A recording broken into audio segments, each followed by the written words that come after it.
ನೀವೇನು ನಮ್ಮ ಚಾನಲ್ಸ್ಗೆ ಸಬ್ಸ್ಕ್ರೈಬ್ ಆಗಿಲ್ಲ ಅಂದರೆ ಈ ಕೂಡಲೇ ಸಬ್ಸ್ಕ್ರೈಬ್ ಬಟನನ್ನು ಒತ್ತಿ, ಹಾಗೆ ಪಕ್ಕದಲ್ಲಿರುವ ಬೆಲ್ ಐಕಾನ್ನ ಕ್ಲಿಕ್ ಮಾಡಿ.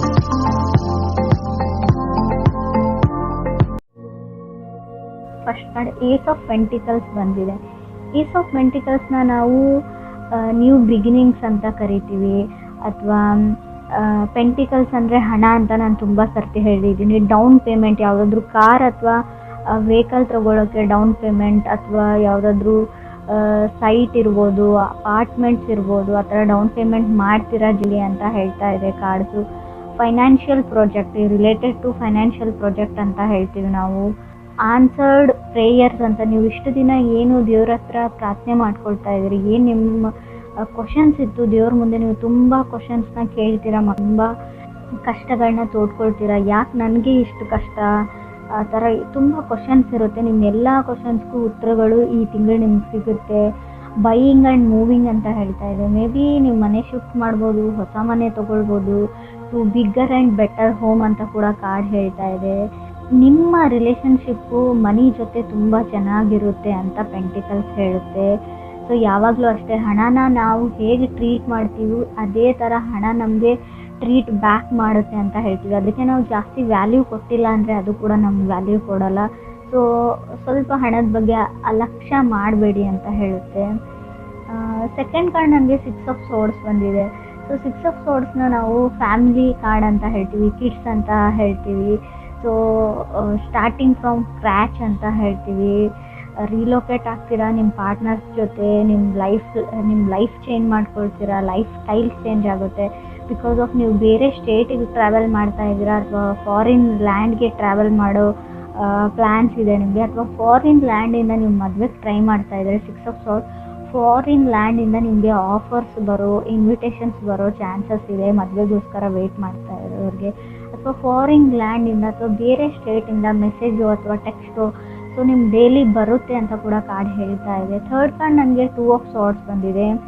ತುಂಬ ಕ್ರಾಸ್ ರೋಡ್ಸ್ ಅಂದರೆ ತುಂಬ ಕಷ್ಟಗಳು, ತುಂಬ ಕಷ್ಟದ ದಾರಿಯಿಂದ ನಡೆದು ಬಂದಿದ್ದೀರಾ ಇಲ್ಲಿವರೆಗೂ. ಇವಾಗ ಹೇಗೆ ನನ್ನ ಲೈಫ್ನ ಚೇಂಜ್ ಮಾಡ್ಕೊಳ್ಳಿ ಅಂತ ಕೆಲವರು ಯೋಚನೆ ಮಾಡ್ತಾ ಇದ್ದಾರೆ. ಅನ್ಸರ್ಟನಿಟಿ ಇನ್ನೂ ಇದೆ ಲೈಫಲ್ಲಿ, ಯಾವುದು ದೃಢವಾಗಿಲ್ಲ ಅಂತ ನಿಮಗೆ ಅನ್ನಿಸ್ತಾ ಇದೆ. ಆವಾಗ ನೀವೇನು ಮಾಡ್ತೀರಾ, ಸೊ ಯಾವುದಾದ್ರೂ ಬೇರೆ ಊರಿಗೆ ಅಥವಾ ಬೇರೆ ಜಾಗಕ್ಕೆ, ಬೇರೆ ಮನೆಗೆ ಶಿಫ್ಟ್ ಆದರೆ ನನ್ನ ಲೈಫ್ ಚೇಂಜ್ ಆಗುತ್ತಾ ಅಂತ. ಸೊ ಆ ಥರ ಯೋಚನೆ ಮಾಡಿಬಿಟ್ಟು ನಿಮ್ಮ ಬ್ಯಾಗ್ನ ಪ್ಯಾಕ್ ಮಾಡಿಕೊಂಡು ಬೇರೆ ಕಡೆ ಹೋಗ್ತೀರಾ. ಸೊ ಅಲ್ಲಿ ಹೋದ್ಮೇಲೂ ಕೂಡ ನಿಮಗೆ ಸ್ವಲ್ಪ ದಿನ ಅನ್ಸರ್ಟನಿಟಿ ಫೀಲ್ ಆಗುತ್ತೆ, ಅಥವಾ ನಿಮ್ಮ ಮನೆಯವರಿಂದ ಅಥವಾ ನಿಮ್ಮ ವೈಫಿಂದ, ಹಸ್ಬೆಂಡಿಂದ, ನಿಮ್ಮ ಫ್ಯಾಮ್ಲಿಯಿಂದ ಸ್ವಲ್ಪ ದಿನದ ಮಟ್ಟಿಗೆ ನೀವು ದೂರ ಇರಬೇಕಾಗುತ್ತೆ ಅಂತ ಕೂಡ ಕಾರ್ಡ್ ಹೇಳುತ್ತೆ. ಫೋರ್ತ್ ಕಾರ್ಡ್ ನನಗೆ ವೀಲ್ ಆಫ್ ಫಾರ್ಚೂನ್ ಬಂದಿದೆ. ಸೊ ನೀವು ಡಿಸೈಡ್ ಮಾಡಿದ್ದೀರಾ, ಸೊ ನಿಮ್ಮ ಡ್ರೀಮ್ಸ್ ಕಡೆಗೆ ಹೋಗಬೇಕು ಅಂತ. ಬಟ್ ನಿಮಗೆ ನಿಮ್ಮ ಡ್ರೀಮ್ಸ್ ಮೇಲೆ ಭರವಸೆ ಇಲ್ಲ, ಸೊ ನಿಜ ಆಗುತ್ತೋ ಇಲ್ವೋ ಅಂತ, ಅದ್ರ ಮೇಲೆ ಫೇತ್ ಇಲ್ಲ ನಿಮಗೆ ಅಂತ ಹೇಳ್ಬೋದು. ಸೊ ಬಟ್ ನೀವು ಫ್ರೀ ವೀಲ್ ಇದ್ದೀರಾ, ಯಾವುದಾದ್ರೂ ಡಿಸಿಷನ್ನ ತೊಗೊಳ್ಬೋದು. ಸೊ ಅದೇ ಡಿಸಿಷನ್ ಅಂತ ಅಲ್ಲ, ಲೈಫ್ ಸೆಕ್ಯೂರಿಟಿ ನೋಡ್ಕೊಳ್ಳ ಅಥವಾ ನನ್ನ ಡ್ರೀಮ್ಸ್ ನೋಡ್ಕೊಳ್ಳ ಅಂತ ಅನ್ನಿಸ್ಬೋದು. ಒಂದು ಕನೆಕ್ಷನಲ್ಲಿ ನಿಮಗೆ 2 ಆಪ್ಷನ್ಸ್ ಬರುತ್ತೆ ಅಥವಾ ಆಲ್ರೆಡಿ ಇದ್ದಾರೆ ಲೈಫಲ್ಲಿ. ಸೊ ಈ ಕಡೆ ನಿಮಗೆ ಡ್ರೀಮ್ಸ್ ಮ್ಯಾನ್ ಆರ್ ಗರ್ಲ್ ಇದ್ದಾರೆ, ಈ ಕಡೆ ನಿಮ್ಮ ಲೈಫ್ ಸೆಕ್ಯೂರಿಟಿ ಆ್ಯಂಡ್ ವಿಸ್ಡಮ್ ಇದೆ. ಯಾವುದನ್ನು ಚೂಸ್ ಮಾಡ್ಕೊಳ್ಳಿ ಅನ್ನೋ ಕನ್ಫ್ಯೂಷನ್ಸ್ ಇದೆ. ಬಟ್ ನಿಮಗೆ ದೇವರ ಹತ್ರ ಪ್ರೇಯರ್ಸ್ ಮಾಡ್ಕೊಳ್ಳಿ, ನಿಮಗೆ ಗೊತ್ತು ಯಾವುದಾದ್ರೂ ಒಂದು ರೂಪದಲ್ಲಿ ಇಂಡಿಕೇಶನ್ಸ್ನ ಯಾವಾಗಲೂ ದೇವರು ನಿಮಗೆ ತೋರಿಸಿದ್ದಾನೆ, ಇನ್ನು ಮುಂದೆನೂ ತೋರಿಸ್ತಾನೆ ಅಂತ ಕೂಡ ಕಾರ್ಡ್ಸೇ ಹೇಳ್ತಾ ಇದೆ. 5th ಕಾರ್ಡ್ ಚಾರೆಟ್ ಕಾರ್ಡ್ ಬಂದಿದೆ. ಫಾರ್ವರ್ಡ್ ಮೂವಿಂಗ್ ಅಂತ ಹೇಳ್ತೀವಿ, ಎಲ್ಲೂ ನಿಂತ್ಕೊಳ್ಳಲ್ಲ. ಚಾರೆಟ್ ಕಾರ್ಡ್ ಬಂದರೆ ಒಂದು ವೆಹಿಕಲ್ ತೊಗೊಳ್ತೀರಾ, ಇಲ್ಲ 7th ಹೌಸ್ನ ನೋಡೋದಾದರೆ ನಾನು ತುಂಬ ಎಮೋಷ್ನಲ್ ಇದ್ದರೂ ಚಾರೆಟ್ ಕಾರ್ಡ್ ಬರುತ್ತೆ. ಎಮೋಷ್ನಲ್ ಇನ್ ಕನೆಕ್ಷನ್, ತುಂಬ ಜಗಳಗಳಾಗುತ್ತೆ, ಆರ್ಗ್ಯುಮೆಂಟ್ ಆಗುತ್ತೆ, ಮತ್ತೆ ಪ್ಯಾಚಪ್ ಆಗ್ತೀರಾ. ಏನೋ ಗೊತ್ತಿಲ್ಲ, ಅವ್ರ ಜೊತೆ ಇದ್ದರೆ ನಿಮಗೆ ಯಾವುದೇ ಲಾಭ ಇಲ್ಲ, ಏನೂ ಇಲ್ಲ, ಅಲ್ಲಿ ನೀವೇ ಎಮೋಷ್ನಲಿ ಡ್ರೈನ್ ಆಗ್ತೀರ.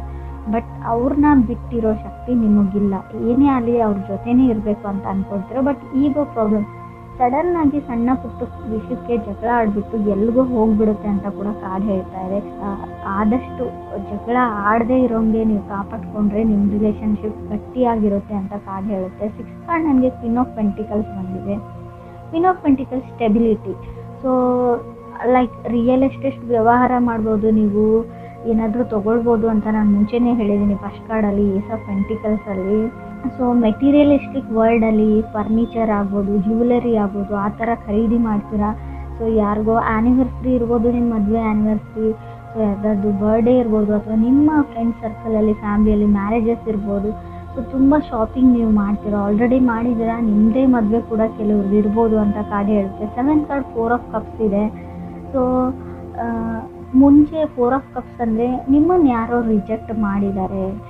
ಇವಾಗ ಏನಂದರೆ ಅವ್ರು ನಿಮಗೆ ಎಂಟರ್ಟೈನ್ ಮಾಡ್ತಾ ಇದ್ದಾರೆ. ಯಾವ ಥರ ಅಂದರೆ ನಿಮ್ಮ ಜೊತೆ ಕಮ್ಯುನಿಕೇಟ್ ಮಾಡೋಕ್ಕೆ ಟ್ರೈ ಮಾಡ್ತಾ ಇದ್ದಾರೆ. ಸೊ ಏನಿದೆ ಅವ್ರ ಮನಸ್ಸಲ್ಲಿ ಅಂತ ಗೊತ್ತಾಗ್ತಾ ಇಲ್ಲ. ಆಲ್ರೆಡಿ ನಿಮಗೆ ನೋವು ಹೇಳಿದ್ದಾರೆ, ಆದರೂ ಕೂಡ ಏನೋ ಮುಂಚೆ ಅವರು ನೋವು ಹೇಳಿಬಿಟ್ಟು ನಿಮ್ಮ ಜೊತೆ ಕಮ್ಯುನಿಕೇಷನ್ ಸ್ಟಾಪ್ ಮಾಡ್ಕೊಂಡು ಹೋಗ್ಬಿಟ್ಟು ದೆ ವೆಂಟ್ ಕೋಲ್ಡ್ ಅಂತ ಹೇಳ್ತಾ ಇದೆ. ಸೊ ಬಟ್ ಇವಾಗ ಅವ್ರು ನಿಮ್ಮನ್ನು ಎಂಟರ್ಟೈನ್ ಮಾಡ್ತಾ ಇದ್ದಾರೆ. ಯಾಕಂದರೆ 8 ಕಾರ್ಡ್ 3 ಆಫ್ ಕಪ್ಸ್ ಬಂದಿದೆ. ಸೊ ನಿಮ್ಗೆ ಅನಿಸುತ್ತೆ ಅವ್ರು ನನ್ನ ಜೊತೆನೇ ಈ ಥರ ನಡ್ಕೊಳ್ತಾರ ಅಥವಾ ಬೇರೆ ಎಲ್ಲರ ಜೊತೆನೂ ಈ ಥರನೇ ಇರ್ತಾರ ಫ್ರೆಂಡ್ಲಿ ಅಂತ ಕನ್ಫ್ಯೂಷನ್ಸಲ್ಲಿ ಇರ್ತೀರ ಆ ಥರ ವ್ಯಕ್ತಿ. ಸೊ ಮುಂಚೆ ರಿಜೆಕ್ಟ್ ಮಾಡಿರೋ ವ್ಯಕ್ತಿ ನಿಮಗೆ ಕಮ್ಯುನಿಕೇಟ್ ಮಾಡ್ತಾರೆ ಅಂತ ಕೂಡ ಕಾರ್ಡ್ ಹೇಳ್ತಾ ಇದೆ. 9th ಕಾರ್ಡ್ ನನಗೆ ನೈಟ್ ಆಫ್ ವಾಂಡ್ಸ್ ಬಂದಿದೆ. ಮೇ ಬಿ ನಿಮಗೆ ಅವರಿಂದ ರಿಜೆಕ್ಟ್ ಮಾಡಿರೋ ವ್ಯಕ್ತಿಯಿಂದ ಅಥವಾ ಅದರ್ ಪರ್ಸನ್ನಿಂದ ತುಂಬ ದಿನ ಆಯಿತು ಯಾವುದೇ ಮೆಸೇಜ್, ಕಾಲ್, ಟೆಕ್ಸ್ಟ್ ಬಂದಿಲ್ಲ. ಸೊ ಒಂದು ಮೆಸೇಜ್ ಬರಲಿ, ಕಾಲ್ ಬರಲಿ. ಸೊ ಆಲ್ರೆಡಿ ಅರ್ಧ ಮೆಸೇಜ್ನ ಟೈಪ್ ಮಾಡಿಬಿಟ್ಟು ಡಿಲೀಟ್ ಮಾಡ್ತೀರಾ, ನೀವು ಸೆಂಡ್ ಮಾಡಲ್ಲ. ಸೊ ನಾನೇ ಯಾಕೆ ಮಾಡಲಿ ಅಂತ. ಸೊ ಏನೋ ನಿಮ್ಮ ಲಾಸ್ಟ್ ಡಿಸಿಷನ್ ಕೇಳಬೇಕಿದೆ, ನಿಮ್ಮ ಮದುವೆ ಫಿಕ್ಸ್ ಆಗಬೇಕಿದೆ. ಸೊ ಎಸ್ ಹೇಳಬೇಕಿದೆ. ಒಂದು ಮಾತು ಅವ್ರನ್ನ ಕೇಳಿಬಿಡಲ್ಲ. ಆಲ್ರೆಡಿ ನೀವು ಪ್ರಪೋಸ್ ಮಾಡಿರ್ಬೋದು, ಅವ್ರಿಗೆ ಎಸ್ ನೋ ಏನೂ ಹೇಳಿರ್ಲಿಕ್ಕಿಲ್ಲ. ಅಥವಾ ನೀವು ರಿಲೇಷನ್ಶಿಪ್ಪಲ್ಲಿ ಇದ್ಬಿಟ್ಟು ಯಾವುದೇ ಅವ್ರಿಗೊಂದು ಮಾತು ಹೇಳಬೇಕು ಅಂತ ಅಂದ್ಕೊಳ್ತಾ ಇದ್ದೀರಾ. ಸೊ ನೀವು ರೆಡಿ ಆಗಿದ್ದೀರಾ ಸೆಟಲ್ ಆಗೋಕ್ಕೆ. ಬಟ್ ಏನೋ ಅವ್ರು ನಿಮ್ಮ ಎಕ್ಸ್ ಅಂತ ಆಗಲಿ ಏನೋ ಅವ್ರಿಗೊಂದು ಮಾತು ತಿಳಿಸ್ಬಿಡೋಣ ಅನ್ನೋ ಲಾಸ್ಟ್ ಚಾನ್ಸಲ್ಲಿ, ಸೊ ಲಾಸ್ಟ್ ಮಿನಿಟಲ್ಲೂ ನೀವು ಇದನ್ನು ಯೋಚನೆ ಮಾಡ್ತಾ ಇದ್ದೀರಾ ಅಂತ ಕಾರ್ಡ್ ಹೇಳ್ತಾ ಇದೆ. ನೀವು ಅಥವಾ ನೀವು ಕ್ರಾಸ್ ವಾಚರ್ಸ್ ಇವ್ರ ಜೊತೆ ಕನೆಕ್ಟ್ ಆಗಿರೋ ವ್ಯಕ್ತಿಗಳು ಕೂಡ ಆಗಿರ್ಬೋದು. 10th ಕಾರ್ಡ್ ನನಗೆ ಕಿಂಗ್ ಆಫ್ ಕಪ್ಸ್ ಬಂದಿದೆ. ಸೊ ಕೆಲವ್ರಿಗೆ ಒಬ್ಬ ವ್ಯಕ್ತಿ ನಿಮ್ಮ ಲೈಫಲ್ಲಿರೋರು ಯಾವಾಗಲೂ ಹೇಳ್ತಾರೆ ನಿಮ್ಮ ಮೇಲೆ ಫೀಲಿಂಗ್ಸ್ ಇದೆ ಅಂತ.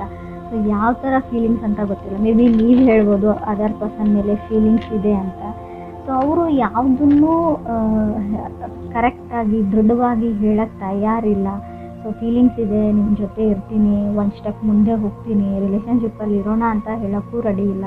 ಸೊ ಮೇ ಬಿ ಆ ಪರ್ಸನ್ಗೆ ತುಂಬ ರೆಸ್ಪಾನ್ಸಿಬಿಲಿಟೀಸ್ ಇದೆಯೋ ಅಥವಾ ನಿಮಗೆ ರೆಸ್ಪಾನ್ಸಿಬಿಲಿಟೀಸ್ ಇದೆಯೋ ಗೊತ್ತಿಲ್ಲ. ಇನ್ನೂ ಕೆಲವರಿಗೆ ನಾನು ಅವ್ರಿಗೆ ಹೇಳ್ತೀನಿ, ಆಲ್ರೆಡಿ ಸೆಕೆಂಡ್ ಮ್ಯಾರೇಜಿಗೆ ಟ್ರೈ ಮಾಡ್ತಾ ಇರ್ಬೋದು ನೀವು, ಎಂಗೇಜ್ಮೆಂಟ್ ಬ್ರೇಕ್ ಆಗಿರ್ಬೋದು ಕೆಲವರಿಗೆ. ಯಾಕಂದರೆ ಕ್ವೀನ್ ಆಫ್ ಪೆಂಟಿಕಲ್ಸ್ ಮತ್ತು 4 ಆಫ್ ಕಪ್ಸ್ 3 ಆಫ್ ಕಪ್ಸ್ ಬಂದಿದ್ರೆ 3 ಆದಮೇಲೆ 4 ಆದಮೇಲೆ 3 ಬಂದಿದ್ಮೇಲೆ 4 ಕಂಪ್ಲೀಟ್ ಆದಮೇಲೆ ಮತ್ತೆ 3 ಆಗಿದೆ. ನೀವು ಕಪಲ್ಸ್ ಇರೋರು ಮತ್ತೆ ಸಿಂಗಲ್ ಆಗಿದ್ದೀರಾ ಅಂತ ಅನಿಸುತ್ತೆ. ತುಂಬ ಕಷ್ಟ ಆಗಿರೋದು ಬಿಟ್ಬಿಡಿ, ಮುಂದಕ್ಕೆ ಹೋಗಿ ಅಂತ ನಾವು ತುಂಬ ಹೇಳ್ತೀವಿ. ಆದರೂ ಕೂಡ ಆ ಪರ್ಸನ್ ಮೇಲೆ ನಿಮ್ಗೊಂದು ಹೋಪ್ ಇದೆ ಅಂತ ಹೇಳುತ್ತೆ. ಸೊ ಖಂಡಿತವಾಗ್ಲೂ ಲಾ ಆಫ್ ಅಟ್ರಾಕ್ಷನ್ನ ನೀವು ಟ್ರೈ ಮಾಡಿ. ಯಾವ ಥರ ಅಂದರೆ ಆಲ್ರೆಡಿ ಆ ಪರ್ಸನ್ ನಿಮ್ಮ ಹತ್ತಿರ ಇದ್ದಾನೆ, ಅವ್ರ ಜೊತೆ ನೀವು ಸಂತೋಷದ ಟೈಮ್ನ ಕಳೀತಾ ಇದ್ದೀರಾ, ಅವ್ರು ನಿಮಗೆ ಕಾಲ್ ಮಾಡ್ತಾ ಇದ್ದಾರೆ, ಅವ್ರ ಜೊತೆ ಮಾತಾಡ್ತಾ ಇದ್ದೀನಿ ಅನ್ನೋ ಫೀಲಿಂಗಲ್ಲಿರಿ.